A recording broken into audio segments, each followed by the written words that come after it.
મીઠું અને વિનેગર છે ઉદયના દુશ્મન. ઘરમાં ઉદયની સમસ્યામાંથી છુટકારો મેળવવા માટે કારેલાનો રસ અને લીમડાના તેલનો અચૂક ઉપાય કરો. શ્વાસની બીમારીના દર્દીઓ માટે આ વસ્તુ નુકસાનકારક છે. મચ્છર અને વંદા જેવા અનેક પ્રકારના જંતુઓ આપણને ઘરમાં અનેક પ્રકારની મુશ્કેલીઓ ઊભી કરતા હોય છે. જો કે ઉદયથી વધુ ખતરનાક ભાગ્યે જ કંઈ હોય છે. એકલી ઉદય જ થોડા વર્ષોમાં ઘરનો પાયો નષ્ટ કરવાની શક્તિ ધરાવે છે.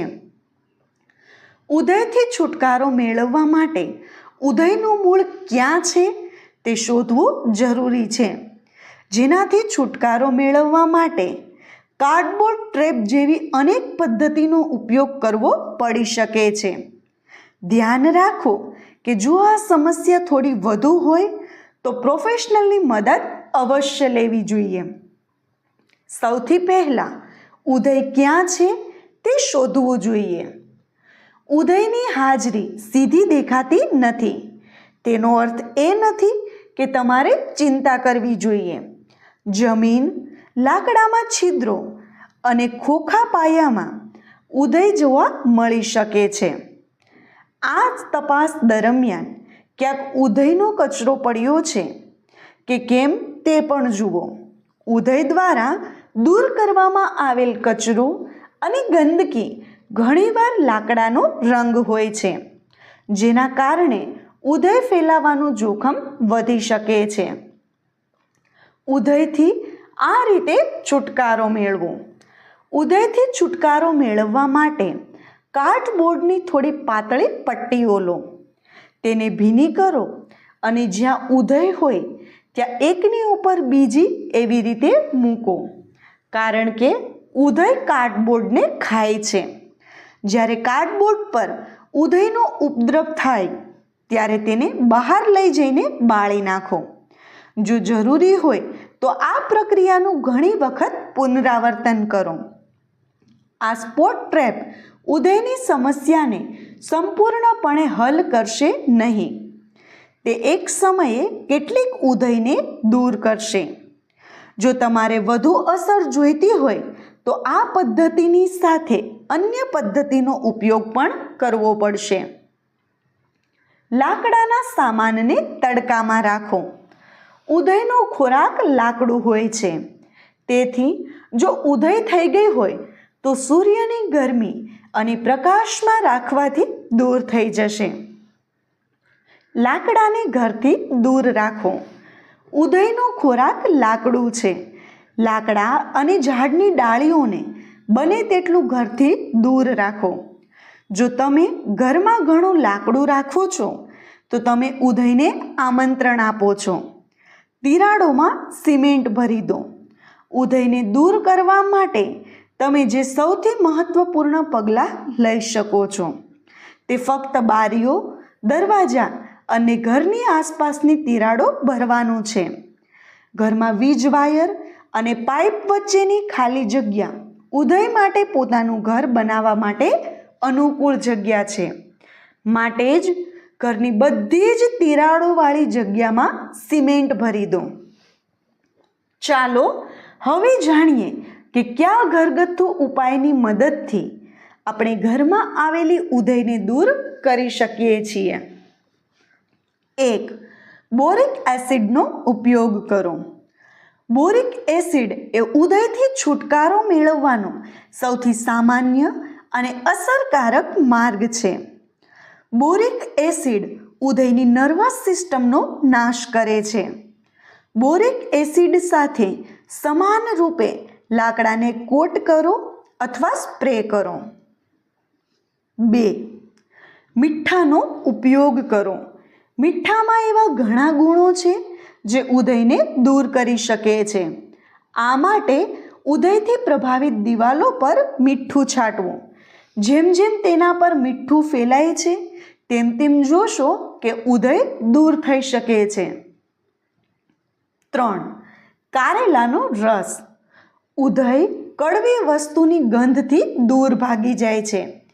તેથી જ્યાં ઉધઈ હોય ત્યાં કારેલાનો રસ છાંટો. કારેલાના રસની કડવી ગંધ વાતાવરણમાં ફેલાતા ઉધઈને મારવા લાગશે. આ ઓછામાં ઓછા 5 દિવસ સુધી સતત કરવું જોઈએ, જેથી ઉધઈ ફરીથી ન આવી શકે. 4. લીમડાનું તેલ.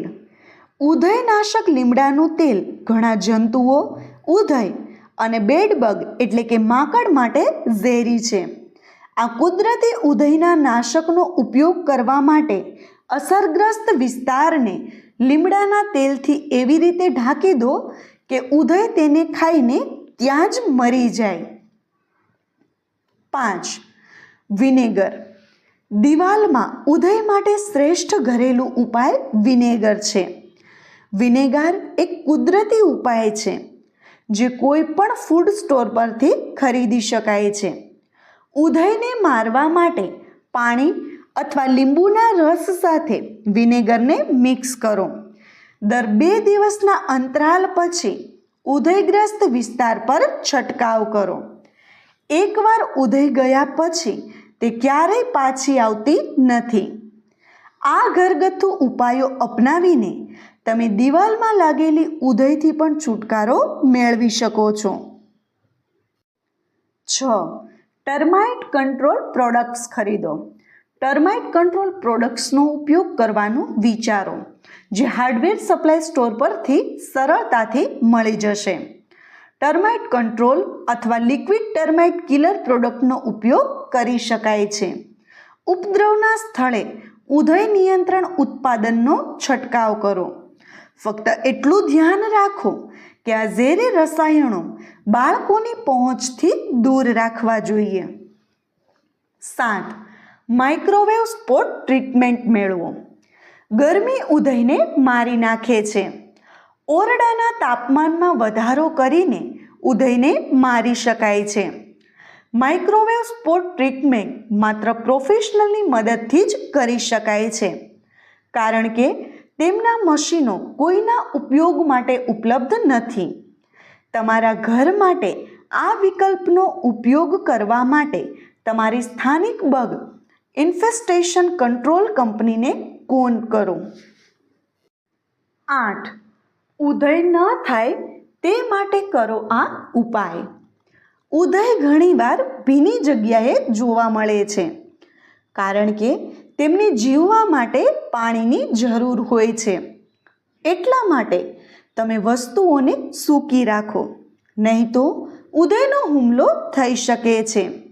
ઘરની અંદર અને બહાર બંને પાણી લીકેજ ન થાય તેનું ખાસ ધ્યાન રાખો. જો તમને કોઈ જગ્યાએ પાણી દેખાય તો તેને સાફ કરો. ગંદા પાણીની ગટરને પણ ઉધઈનું જન્મસ્થાન છે, તેથી તેનાથી બચવા માટે ગટરથી ગંદકી દૂર રાખો. 9. પેસ્ટ રિપેલેન્ટનો ઉપયોગ કરો. જ્યારે તમે તમારું ઘર બનાવતા હોય અથવા ફરીથી રંગ કરો ત્યારે વુડ પોલિશ અથવા વોલપેપર ગ્લુમાં 0.1% પરમેથ્રિન ઉમેરો. જ્યારે તમે લાકડાના ફ્લોરિંગ અથવા સિમેન્ટ ફ્લોરિંગ પર ઇન્સ્ટોલ કરી રહ્યા હોય ત્યારે તમે પરમેથ્રિન ઉમેરી શકો છો, કારણ કે પરમેથ્રિન એક સલામત જંતુનાશક છે જે મનુષ્યો માટે સલામત હોવાનું દર્શાવવામાં આવ્યું છે, જેનાથી નુકસાનનો કોઈ ભય નથી. મિત્રો, તમને અમારો વિડીયો કેવો લાગ્યો કમેન્ટ કરીને જરૂર જણાવજો. અને હા, અમારી ચેનલને સબસ્ક્રાઈબ કરવાનું તેમજ વિડીયોને લાઈક અને શેર કરવાનું ભૂલતા નહીં. વિડીયો જોવા માટે ધન્યવાદ.